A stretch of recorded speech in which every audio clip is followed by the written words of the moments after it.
निडर वे लांग जाता पाँव से प्राणी, जिसके दिल में आपके है नाम की वाणी। सर्प भयों का नाश करे दाई गुण, आदिनाथ गुरुमान तुंग को करो नमन।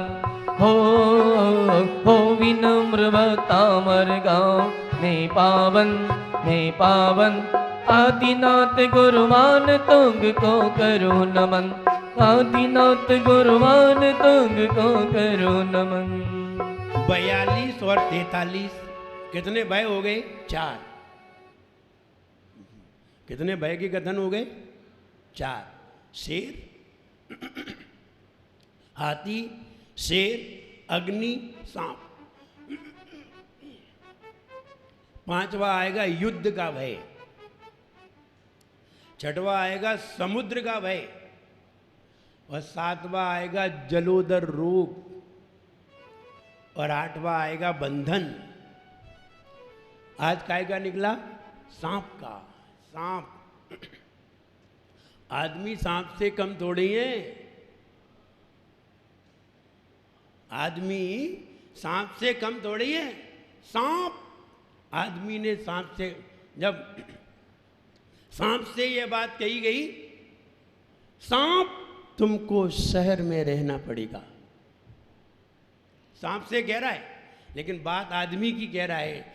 आदमी जिसको अपन अपने ही पास रखो ना, वो ही कभी पर कुतर देता है।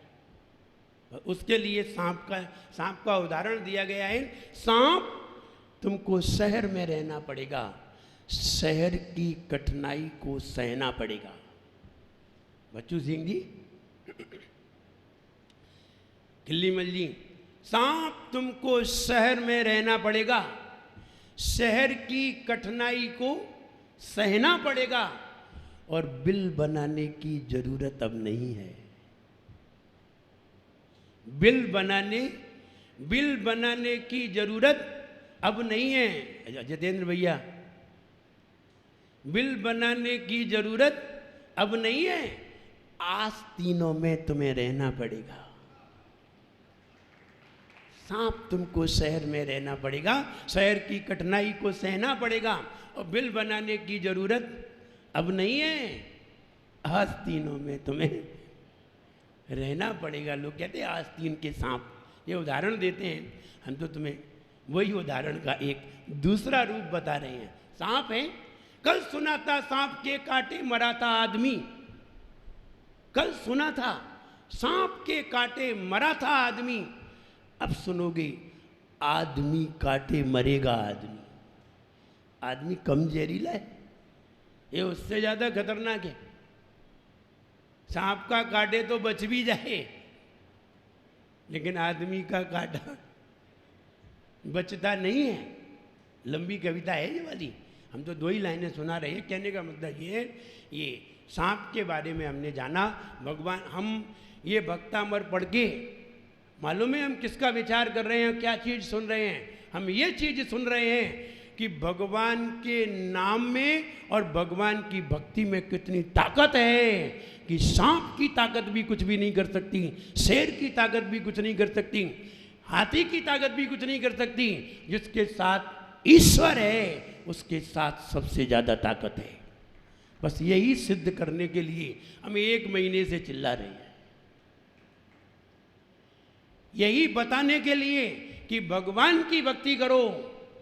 भगवान की भक्ति से बढ़कर के दुनिया में कोई चीज नहीं है। बार बार ये इसीलिए बता रहे हैं। लोग कहेंगे कि भक्तामर को क्या पढ़ना है, ऐसे बुद्धुओं से कहो तुमने जाना ही क्या है? अभी तुमने जाना ही क्या है? कई लोग ऐसे हैं अपने आप को न जाने क्या समझते, और सामने वाले को तो कुछ समझते ही नहीं है, और कहते हैं कि भक्तामर में क्या रखा है। हाँ, अभी जानते ही क्या है वो, कि भक्तामर में क्या रखा है। जब भक्तामर पढ़ोगे और भक्तामर समझोगे, तब पता चलेगा। अगर तुम्हारे अंदर भक्ति जगेगी, तब तुम्हें पता चलेगा कि भक्तामर में क्या रखा है। भक्तामर में तो वो रखा है जो तुमने कहीं देख भी नहीं पाया है, वो रखा है।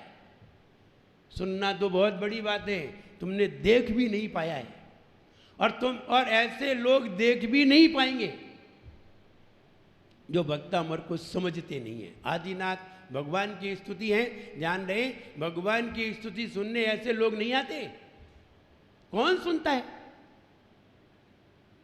भगवान की स्तुति में? कौन कौन सी शक्तियां हैं? इतनी रिद्धियां आपके सामने रखी जा रही हैं। ये रिद्धियां साधु की हैं, साधुओं की रिद्धियां हैं, और ये रिद्धियां भगवान की स्तुति से ही प्राप्त होती हैं। कल युद्ध भय की बात आएगी, और ये भय तुम्हारे सामने आ सकते हैं। ये आठों भय में से कोई भी भय अथवा आठों भय तुम्हारे सामने आ सकते हैं। अब आपको बचाव का क्या तरीका है? कौन सी दवाई खाने जाओगे? कौन सा इंजेक्शन ठुकवाने जाओगे? कौन सी बोतल लगवाने जाओगे? क्या करोगे? कोई तरीका है? बताइए, कौन सी दवाई लेने जाएंगे? कौन सा डॉक्टर तुम्हें देगा? और तुम्हें कोई दे रहा है तो तुम्हें ये लग रहा है कि महाराज तो सहज में मिल गए हैं। जब ये दवाई मिलना बंद हो जाएगी तब तुम्हें पता चलेगा कि वो दवाई का समय कितना कीमती था। जब वो हॉस्पिटल खुलता था तब तो हमने ध्यान नहीं दिया, अब हॉस्पिटल बंद हो गया, अब वो दवाई लेने जा रहे हैं, तो इसलिए तब पता चलेगा। वरना हॉस्पिटल की कीमत कहाँ पता चलती है, मेडिसिन की कीमत कहाँ पता चलती है? जब बीमारी होती है तब पता चलती है। एक व्यक्ति थे, मैं उदाहरण बता रहा हूँ, एक व्यक्ति थे, बहुत ज़्यादा अपने आप को होशियार समझते थे, बहुत ज़्यादा। एक बार आचार्य भरत सागर जी महाराज, जानते कि नहीं? आचार्य विमल सागर महाराज जी के परम शिष्य भरत सागर जी महाराज, जिनको लोग कभी कभी 20 पंथी कह देते थे, जो मन में आया सो कह दिया, कुछ लगता तो है नहीं। हमने अभी एक बात कही थी, बेटा कह लो, जो मन में आए सो कह लो। वो जवान खींचे बिना नहीं मानेगा, वो नहीं मानेगा। भरत सागर तो एक बार माफ भी कर दें, लेकिन वो नहीं मानेगा। तो भरत सागर महाराज कहीं आए होंगे, कहीं एक जगह, राजस्थान की बात है, जगह आए होंगे, और उन्होंने कहीं वो तमाम तरह का पंचामृत वगैरह अभिषेक वगैरह कराते थे। तो भाई महाराज तो 20 पंथी है, 20 पंथी है, और ऐसा बहुत अपलाप किया। और अपलाप किया, जब महाराज वहाँ से निकल गए, वहाँ से बिहार करके दूसरी जगह निकल गए, तो पीछे से गाड़ी लेके पहुँच गए, महाराज मेरे बेटा की शादी नहीं हो रही, कोई तरीका बताओ। बेई, अब समझ में आई? जब बीमारी हुई तब तुम्हें हॉस्पिटल याद आया, वरना कैसे अकड़ रहे थे जब ठीक थे। तो इसलिए हम ये कहना चाहते हैं, ये भक्तामर, इसमें रिद्धियों का विवेचन है, रिद्धियों का विवेचन। लेकिन अगर कोई ऐसा अपलाप कर दे तो ऐसे ऐरे गैरों की बातों को नज़रअंदाज कर देना चाहिए। ये तो दिमाग से पैदल हैं जो ऐसी बात कहते हैं। एक बार जब आचार्य श्री विराट सागर महाराज जी ने एक जगह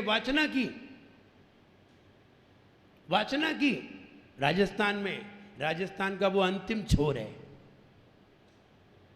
अपने आप याद आ जाएगा, अंतिम छोर है गुजरात के बॉर्डर पर।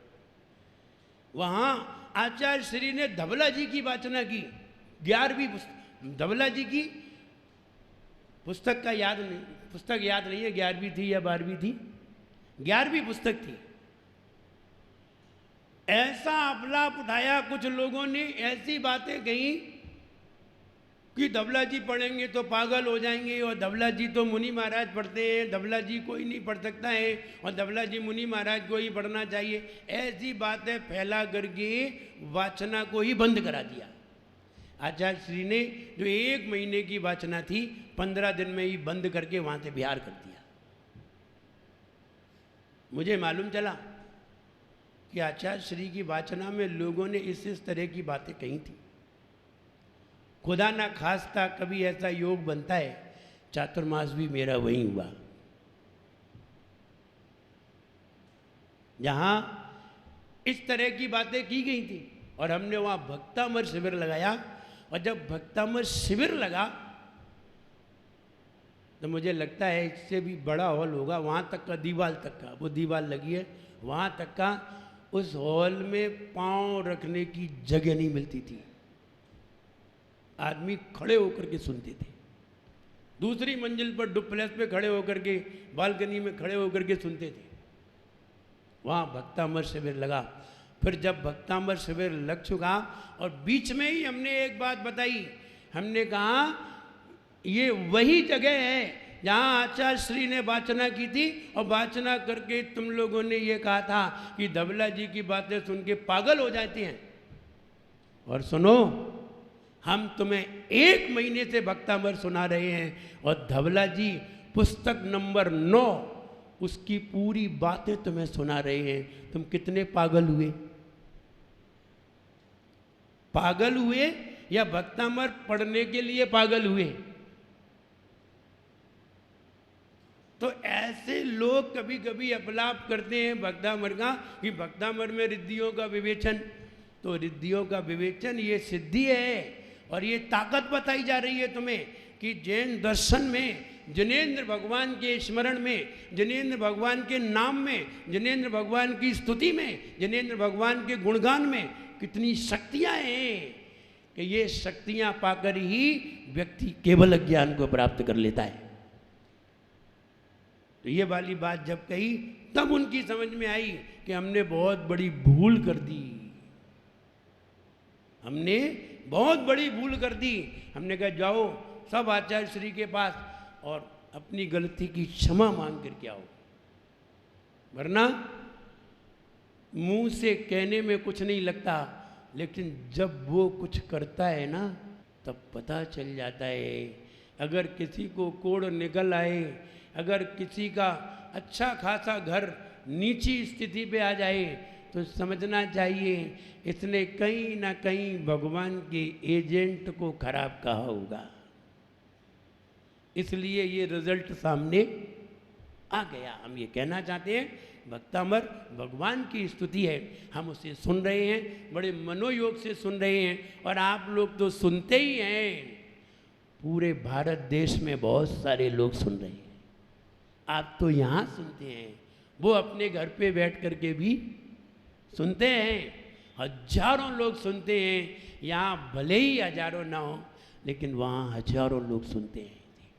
इस भक्तामर को सुनने के लिए लालायित रहते हैं, बिल्कुल तैयार बैठे रहते हैं, अब आने वाला है, इंतजार करते हैं। तो हम सभी ये भक्तामर की महिमा सुन रहे हैं, जिसकी महिमा कितने लोगों ने, कितने साधुओं ने गाई है। सारे साधुओं ने गाई है और उनकी महिमा गाकर स्वयं महिमावान हो गए। उनकी महिमा गाकर स्वयं महिमा मंडित हो गए। तो हम ये कहना चाहते हैं वो भक्तामर आप सुन रहे हैं, और लगभग कितने छंद शेष रह गए? 7 छंद शेष रह गए हैं, 41 कंप्लीट। और हमारे दिन कितने रह गए? 3। चौथा दिन नहीं है, 3 दिन है, और 3 दिन में ही ये 7 छंद कंप्लीट हो जाएंगे। इसलिए कि पर्युषण में सवेरे आपको प्रवचन मिलेंगे महाराज के, सवेरे प्रवचन मिलेंगे आचार्य महाराज के, और शाम को प्रवचन मिलेंगे मुनि महाराज के। बच्चू सिंह जी, सवेरे भी प्रवचन और शाम को भी प्रवचन, डबल लाभ मिलेगा।